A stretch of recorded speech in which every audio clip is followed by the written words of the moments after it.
Hey, look, it's Brandon Lee, the crow. Yeah, where's he gone? He's flown. Disappeared. Where are you? There he is. The crow. Economy will shrink by 2.8% this year. Like the fucking Titanic. It's a financial centre, and it did very well when financial centres did well. It's going to do very poorly when financial centres are in trouble. Good. A shrinking economy is bad news for government finances. Another report today says that even if everything goes as the Treasury hopes, it'll still be the 2030s before public debt returns to pre-crisis levels. Good. But the report also thinks the government is being too optimistic. Yeah. And really, to meet that target, it'll need to raise an extra £20 billion a year. Sure not 21. Under its forecast, public debt in 5 years' time, compared with last year, will be increased by the equivalent of £12,000 to every family in the UK. Burn, baby, so, burn. if the report is right, how could the government raise this extra cash? They can't. You're all fucked. Britain's economy is like the fucking Titanic. One way to plug the funding gap is tax increases.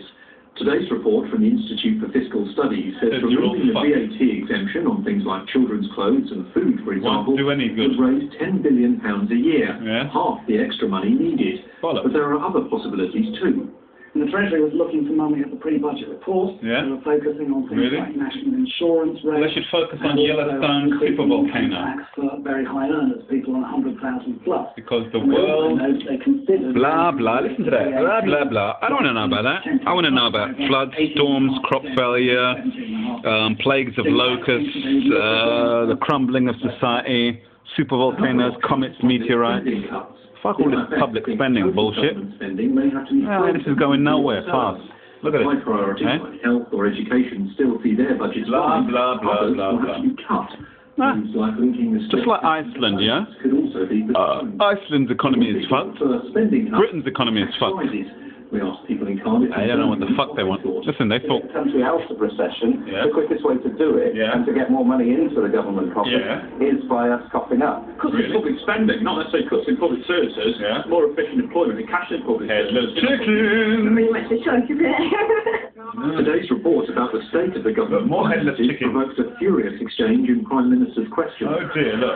And today we're told that debt is building up will take a generation to pay off. What we've had from this Prime Minister is denial about the past, failure in the present, and debt for the future. Shouldn't those be the death throes of a failed premiership? No, a failed economy. We mentioned the Institute of Fiscal Studies. They also said, in current circumstances, the cost of doing nothing is larger than the cost of acting. That is the rebuttal to the Conservative policy of doing nothing. There was some good news, though, in today's report. It argues that measures like the VAT cut will mean we avoid a deep and prolonged recession. And it's less gloomy than the IMF, expecting the UK economy to shrink by just 1.3%. They don't know what the fuck they're talking about. 1.6%. Look, there's the flattened world. The big Eurozone countries and Japan do worse. Global the UK slump. shrinks by 2.8%. Look at that, the flattened world. Bottom of the league. The UK is Should that be not so great and not that good? Much more sober. The mood is much more Davos, motherfucker. The parties are less flamboyant. They're still parties, but less flamboyant. Now we haven't got Sharon Stone. So it's going to be a lot of hard work. Good. The unique Davos cocktail of design-building and deal-making and diplomacy. Abominable snowman. This year by the downturn on the slopes of this magic mountain. Banks, mega hustles, mega mergers. UN envoys been rejected by presidents. And malaria alleviating laptops launched by pop stars. But this year, austerity, at least by the standards of Davos. Fuckers. When they ordered last year Dom Perignon, they ordered this year normal champagne. Or if they ordered last year normal champagne, they're ordering now ordinary white wine. Good.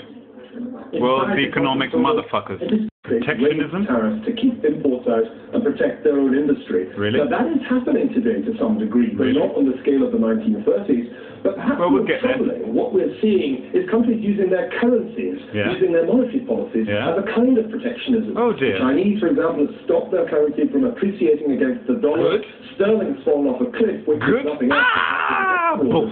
So it's in the currency realm that we're seeing moves to protect economies from the international crisis. Wen Jiabao. Quickly escalate out of all control, particularly if the dollar is the next shoe to drop. So even though there's lots of warm words about not... It is currency wars.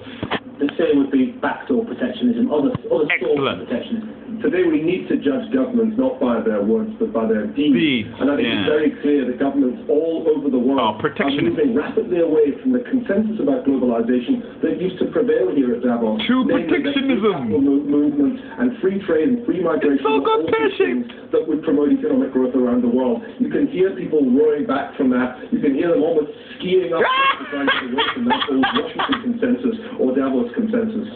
Good. Well, fine, were they getting anywhere towards answering any of the questions they're posing, or is this just a hyper-expensive talking shop? Talking shop, yeah.